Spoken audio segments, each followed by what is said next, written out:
사울이 블레셋 사람을 쫓다가 돌아오매 어떤 사람이 그에게 말하여 이르되, 보소서, 다윗이 엔게디 광야에 있더이다. 사울이 온 이스라엘에서 택한 사람 3,000명을 거느리고 다윗과 그의 사람들을 찾으러 들염소 바위로 갈새 길가 양의 우리에 이른즉 굴이 있는지라. 사울이 뒤를 보러 들어가니라.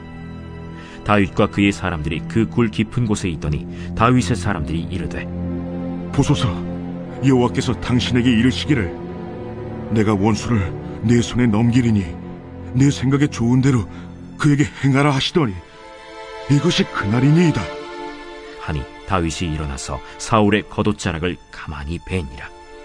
그리한 후에 사울의 옷자락 뱀으로 말미암아 다윗의 마음이 찔려 자기 사람들에게 이르되, 내가 손을 들어 여호와의 기름 부음을 받은 내 주를 치는 것은 여호와께서 금하시는 것이니 그는 여호와의 기름 부음을 받은 자가 됨이니라. 다윗이 이 말로 자기 사람들을 금하여 사울을 해하지 못하게 하니라. 사울이 일어나 굴에서 나가 자기 길을 가니라. 그 후에 다윗도 일어나 굴에서 나가 사울의 뒤에서 외쳐 이르되, 내 주 왕이여 하매 사울이 돌아보는지라. 다윗이 땅에 엎드려 절하고 다윗이 사울에게 이르되, 보소서, 다윗이 왕을 해하려 한다는 사람들의 말을 왕은 어찌하여 들으시나이까? 오늘 여호와께서 굴에서 왕을 내 손에 넘기신 것을 왕이 아셨을 것이니이다. 어떤 사람이 나를 권하여 왕을 죽이라 하였으나 내가 왕을 아껴 말하기를 나는 내 손을 들어 내 주를 해하지 아니하리니 그는 여호와의 기름 부음을 받은 자이기 때문이라 하였나이다. 내 아버지여 보소서, 내 손에 있는 왕의 옷자락을 보소서. 내가 왕을 죽이지 아니하고 겉옷자락만 베었은즉 내 손에 악이나 죄가가 없는 줄을 오늘 아실지니이다. 왕은 내 생명을 찾아 해하려 하시나 나는 왕에게 범죄한 일이 없나이다. 여호와께서는 나와 왕 사이를 판단하사 여호와께서 나를 위하여 왕에게 보복하시려니와 내 손으로는 왕을 해하지 않겠나이다. 옛 속담에 말하기를 악은 낙인에게서 난다 하였으니 내 손이 왕을 해하지 아니하리이다. 이스라엘 왕이 누구를 따라 나왔으며 누구의 뒤를 쫓나이까? 죽은 개나 벼룩을 쫓음이니이다. 그런즉 여호와께서 재판장이 되어 나와 왕 사이에 심판하사 나의 사정을 살펴 억울함을 풀어주시고 나를 왕의 손에서 건지시기를 원하나이다. 다윗이 사울에게 이같이 말하기를 마치매 사울이 이르되, 내 아들 다윗아, 이것이 내 목소리냐? 하고 소리를 높여 울며 다윗에게 이르되, 나는 너를 학대하되 너는 나를 선대하니 너는 나보다 의롭도다. 내가 나 선대한 것을 오늘 나타낸다니 여호와께서 나를 내 손에 넘기셨으나 내가 나를 죽이지 아니하였도다. 사람이 그의 원수를 만나면 그를 평안히 가게 하겠느냐? 내가 오늘 내게 행한 일로 말미암아 여호와께서 내게 선으로 갚으시기를 원하노라. 보라, 나는 내가 반드시 왕이 될 것을 알고 이스라엘 나라가 내 손에 견고히 설 것을 아노니 그런즉 너는 내 후손을 끊지 아니하며 내 아버지의 집에서 내 이름을 멸하지 아니할 것을 이제 여호와의 이름으로 내게 맹세하라 하니라. 다윗이 사울에게 맹세하매 사울은 집으로 돌아가고 다윗과 그의 사람들은 요새로 올라가니라. 네, 오늘 이 본문의 말씀은 이제 이 사울이 이제 다윗을 쫓다가 이제 굴 안에 들어가서 이제 다윗의 공격에 전면적으로 노출되고 다윗의 입장에서는 이때야말로 사울을 제거할 수 있는, 자신을 괴롭혔던 사울을 제거할 수 있는 절호의 기회다라고 생각할 수 있었습니다만 이것을 하나님을 경외하는 마음으로 온전히 이 기회를 자기의 개인적인 복수를 위한 기회로 삼지 않고 하나님을 존중함으로 사울을 놓아주는 아주 극적인 장면이 등장을 하고 있습니다. 자, 여기 오늘 모니터를 좀 크게 키워주시고요. 좀 작은 것 같은데 오늘 말씀 1절에 보면 이렇게 시작을 하죠. 사울이 블레셋 사람을 쫓다가 돌아오매. 자, 블레셋 사람 이제 전쟁을 하고 이제 돌아왔습니다. 오늘 본문에는 이 전쟁의 결과에 대해서는 말하지 않습니다. 아마도 이제 공격을 하고 이제 쫓아왔던 침입을 했던 블레셋을 추격을 하다가 아마도 블레셋이 이제 도망가지 않았을까 하는 생각을 할 수 있죠. 그러니까 블레셋이 와서 이제 이스라엘을 침입을 했는데 사울이 쫓아가니까 또 이제 물러가고. 그러니까 이 전쟁은 전면전이 아니라 이제 사울의 이제 다윗을 향한 집착, 추격을 분산시키기 위한 하나님의 손길이었다라는 것을 우리가 짐작을 할 수 있습니다. 자, 그렇게 열심히 쫓다가 돌아왔더니 다시 어떤 사람이 사울에게 이야기를 합니다. 보소서 다윗이 엔게디 광야에 있더이다. 자, 그렇게 블레셋을 쫓다가 돌아왔으면 이제 그 다음엔 블레셋이 다시 쳐들어오나 좀 주의를 집중하고 이제 막아야 되지 않겠습니까? 근데 다시 다윗 얘기하니까 또 확 사람이 또 이상해지는 거죠. 그래, 이놈을 내가 가만히 두지 않겠다. 3,000명을 데리고서는 엔게디 광야로 출발을 합니다. 이 엔게디 광야는 사해 옆에 있는 광야고 여기로 가면 이제 계곡도 있고 수풀도 있고 바위도 크고 아주 깊습니다. 그래서 숨어 들어가기 아주 좋은 곳인데 여기를 3,000명을 데리고 들어갔다. 아주 샅샅이 뒤져서 다윗을 반드시 찾아나겠다 하는 아주 강력한 결심이죠. 자, 그래서 사울이 들어갑니다. 3,000명을 거느리고 들어갑니다. 다윗이 거느렸던 부하들은 600명이었죠. 다윗을 쫓아다녔던 사람들. 그러니까 6, 5, 30. 그러니까 5배 이상의 많은 병력을 데리고 이제 그 안으로 들어간 겁니다.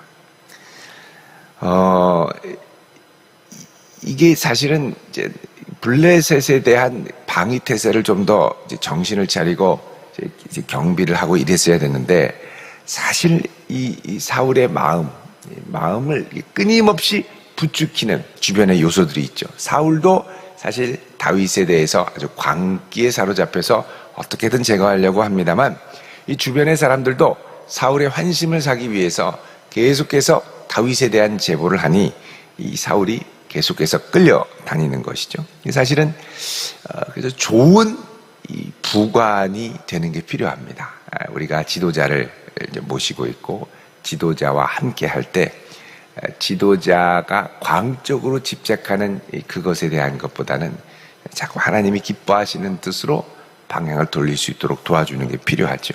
근데 이 다윗의 무리에 대해 아주 광적인 집착을 하고 2절에 보면 다윗과 그의 사람들을 찾으러 들염소 바위로 갔다 그럽니다. 들염소 바위. 이 들염소 바위 아무래도 이제 바위의 모양이 들염소 같이 이제 생겼거나 아니면 이제 이 스토리가 사실은 좀 있습니다. 여러분 사사기 4장 21절을 잠깐 보시면요. 사사기 4장 21절. 여기에 보면 이제 드보라의 전쟁이 나오는데 이때 적장이 이제 나오죠. 이제 헤벨이라고 하는 이 적장이 나와가지고 그 이스라엘을 이제 공격을 하는데 이때 깊이 잠들었을 때 이 야엘의 헤벨의 아내 야엘의 장막에서 이 헤벨의 아내 야엘이 이 말뚝을 가지고 이 적장 바락의 이 관자놀이 여기를 말뚝을 갖고 박아서 이 관자의 말뚝 텐트 치는 장막 치는 텐트 팩이 여기에 이제 탁 뚫고 여기까지 들어가는 공포 영화와 같이 팍 밟고 들어가서 직사를 하죠. 근데 이때 이 직사를 했을 때 이 적장을 이제 적장 시스라죠. 이 시스라를 이제 쳤던 이 헤벨의 아내 야엘. 이 야엘의 뜻이 무슨 뜻이냐면 바로 여기 나와 있는 이 염소, 들염소라는 뜻입니다. 그래서 이 들염소가 야엘인데, 야엘. 이 들염소 바위로 갔다. 야엘의 이제 스토리를 생각나게 하는 그런 바위로 갔다라고 이제 이야기를 하는 거죠. 자, 이때 길가에 양의 우리에 이른즉 3절에 보면 굴이 있다. 자, 길가에 어떤 사람들이 양을 키우고 있는데 이제 그러니까는 물이 있으니까요. 양들에게 물을 먹이기 위해서 목동들이 이제 데리고 왔겠죠. 여기에 굴이 있는데 이 굴을 보고 사울이 뒤를 보러 갔다. 왕의 채통이 있으니까 화장실을 굴 속으로 들어갔죠. 지금도 이 엔게디 이 계곡에 들어가면 바위 틈 사이사이에 이렇게 이제 굴들이 들어 있습니다. 구석구석에 그 안으로 들어가다 보면 깨끗한 굴도 있고 염소 똥 냄새가 아주 진동을 하는 굴도 있죠. 굴을 잘 만나야 되는데 거기에 들어가서 사울이 실례를 하고 있는 겁니다. 화장실을 보고 있는 거죠. 근데 거기가 굴이 깊은 굴, 이게 작은 그냥 공간이 아니라 공간이 돼서 아주 깊이 굴이 나와 있는데 이 깊은 구석에 누가 숨어 있었느냐? 다윗과 그의 사람들이 숨어 있었습니다. 자, 사울이 와가지고 옷을 벗고 끙끙거리면서 이제 화장실을 보고 있을 때 다윗의 사람들이 이야기를 합니다. 4절에 보소서, 여호와께서 당신에게 이르시기를 내가 원수를 내 손에 넘기리니 내 생각에 좋은 대로 그에게 행하라. 그렇게 얘기를 합니다. 자, 다윗의 사람들은 얘기합니다. 다윗이요, 이게 바로 하나님께서 당신에게 허락하신 절호의 기회입니다. 그러니 이 왕을 처단하십시오. 사실 아무도 없고 사울이 있으면 처단하면 복수를 할 수 있는 좋은 기회가 될 수 있겠죠. 근데 다윗은 이 이야기를 듣고 그렇게 하지 않고 조용히 가서 사울의 겉옷자락을 칼로 싹 뺐습니다. 그러니까는 정말 사울도 모르는 사이에 살짝 이루어진 거죠. 여러분, 이 고대 사회에서 왕의 옷자락을 벤다. 요거는 불충성과 반역의 표현이기도 했습니다. 그래서 왜냐하면 이 겉옷이라는 건 신분을 나타냈기 때문에 그 신분을 갖고 있는 이 겉옷을 잘랐다. 이것은 배신과 반역의 상징인 것이죠. 자, 그래서 이렇게 하고 났더니 5절에 이 사울의 옷자락을 벤 것으로 말미암아 다윗의 마음이 찔렸다. 나는 어떻게든 왕을 주군으로 섬기고 여태까지 왔는데 내가 이렇게 하는 건 좀 잘못한 것이다. 마음에 찔림이 있어가지고 이제 칼을 벤 겁니다. 그러자 여호와의 기름 부음을 받은 자를 이제 자의 옷을 베었다라는 것으로 마음이 찔린 거죠. 나는 왕을 배반하거나 반역할 자가 아닌데 반역할 마음이 없는데 잘랐다는 것 자체로 하나님이 기름 부음 받은 자를 거스르는 건 아닌가. 그러니까 이런 거 보면 다윗의 마음과 양심은 늘 하나님 앞에서 철저하게 하려고 노력을 했다는 걸 알 수가 있죠. 자, 그래서 다윗이 이렇게 얘기를 합니다. 6절에 내가 손을 들어 여호와의 기름 부음을 받은 내 주를 치는 것은 여호와께서 금하시는 것이다. 그러죠. 여호와의 기름 부음을 받은, 그러니까 사울 왕은 나를 쫓아오고 밉고 정말 여러 가지로 진짜 얄미워 죽겠는데 딱 하나 이유는 뭐냐? 하나님이 그를 기름 부음 받은 자로 세웠기 때문에 내가 그를 함부로 할 수 없다. 그러니까 이제 자신이 도망 다니고 사울이 나를 죽이려 해도 그 가운데서 무엇을 인정하냐 하면 여호와의 주권을 인정하는 거죠. 하나님이 이유가 있어서 그를 세우셨다는 겁니다. 이유가 있어서 세우셨기 때문에 절대 내가 여호와의 주권, 하나님의 뜻이 있어서 세우신 그것을 내 스스로의 힘으로 무너뜨릴 수 없다라는 것이죠. 자, 여러분, 이런 믿음의 고백이 뭐가 됐느냐? 이스라엘의 왕이 되는 다윗 왕가의 기틀이 됐습니다. 다윗 왕가의 기틀은 뭐냐? 여호와가 왕이시라는 거죠. 내가 왕이 아니라, 사울이 왕이 아니라 여호와가 왕이신데 여호와가 기름 부음을 주셔서 사울 왕을 세웠기 때문에 그 왕을 내가 내 힘과 내 뜻대로 할 수 없다라는 것입니다. 그래서 다윗이 이 말로 7절에 자기 사람들을 금하고 사울을 해하지 못하게 하고, 사울은 아무것도 모른 채 화장실을 다 보고 나간 것이죠.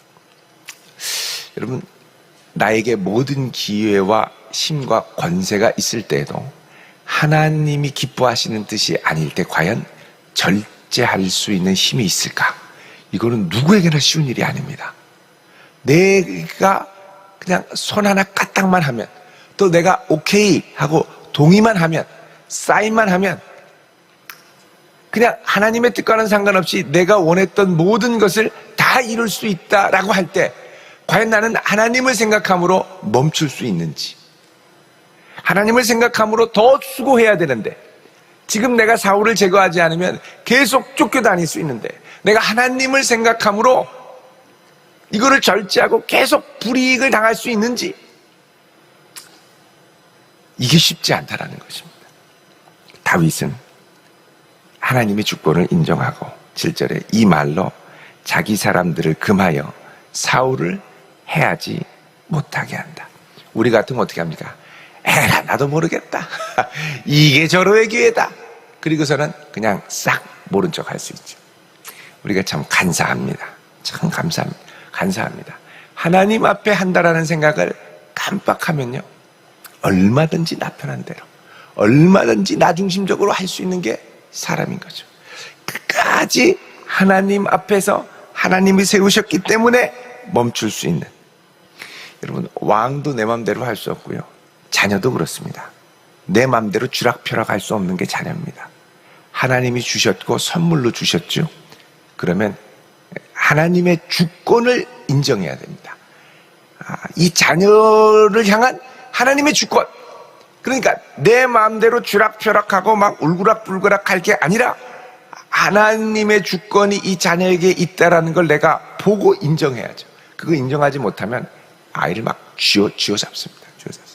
하나님의 주권을 딱 인정할 때 겸손하게 내가 부모로서 갈 수 있는 선이 어디고 아니고를 딱 그을 수 있죠.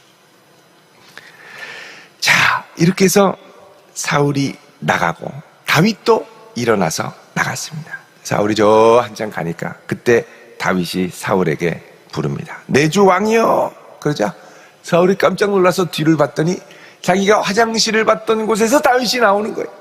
얼마나 섬뜩하겠습니까? 그러자 다윗이 얘기를 하죠. 오늘 여호와께서 굴에서 왕을 내 손에 넘기신 것을 왕이 아셨을 것이니이다. 내 부하들 어떤 사람들은 나를 권해서 왕을 죽이라고 했지만 나는 여호와의 기름 부음 받은 자를 칠 수가 없었습니다. 보소서 하고서는 손을 들어 보이는데 왕의 옷자락이 딱 있죠. 내가 왕을 죽이지 않았습니다. 나의 무죄함을 아시지 않습니까? 나는 절대 왕에게 범죄하려고 왕을 죽이려고 했던 일이 없습니다. 나의 무죄함을 알아주십시오 라고 얘기를 하죠. 자, 이 사실을 보고 사울의 이 양심, 죽어있던 양심이 확 찔립니다. 그러면서 16절에 얘기를 하죠. 내 아들 다윗아, 이것이 너의 목소리냐 하고 소리를 높여 울었다. 나의 이 완악함을 스스로 보게 한 거죠, 다윗이. 17절에 얘기합니다. 다윗에게 이르되 나는 너를 학대하되 너는 나를 선대하니 너는 나보다 의롭도다. 내가 나 선대한 것을 오늘 나타냈나니 여호와께서 나를 내 손에 넘기셨으나 내가 나를 죽이지 아니하였구나. 그럽니다. 이 사울의 솔직한 고백입니다. 여호와께서 나를 내 손에 넘겼지만 내가 나를 죽이지 않았구나. 그러면서 고백을 합니다. 보라, 20절에 나는 내가 반드시 왕이 될 것을 알고 이스라엘 나라가 내 손에 견고히 설 것을 아노니 그런즉 너는 내 후손을 끊지 아니하며 내 아버지의 집에서 내 이름을 멸하지 아니할 것을 이제 여호와의 이름으로 내게 맹세하라. 자, 사울이 두려워하는 것 딱 하나, 나의 후손을 멸하고 내 집을 끊어버리지 않을까. 그러니까 다윗이 맹세하죠. 사울은 다 모든 걸 접고 돌아가고 다윗과 그의 사람들은 엔게디에 있는 한 요새로 올라가게 됩니다. 이렇게 해서 일단락이 되게 되죠. 위기를 모면한 겁니다. 근데 이게 끝은 아닙니다. 또 이런 이 광기가 발동하면 또 쳐들어올 수 있죠.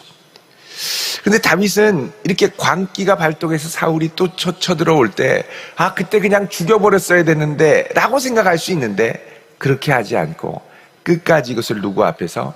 여호와 앞에서 절대 기름 부음 받은 자를 치지 않겠다라는 중심을 갖고 가게 되는 것이죠. 그러니까 하나님의 주권을 인정한다라는 것은, 여러분, 우리의 삶에 우리가 하나님의 주권을 인정한다고 많이 말을 합니다만, 인정한다라는 건 그만큼 내가 참아야 할 것들, 내가 인내해야 할 것들, 하나님의 주권을 인정하기 때문에 나의 생각과 욕심을 죽여야 할 것들이 계속해서 찾아온다라는 것을 의미하죠. 이것을 내가 죽이고 하나님 앞에 맡기고 하나님을 의지하고 신뢰하면서 갈 수 있으려면 내 눈에 보이는 답답한 무수한 상황을 사실은 믿음으로 넘어갈 각오를 해야 된다. 그때 사울 죽였어야 되는데 저 광기가 발동해서 또 찾아오네.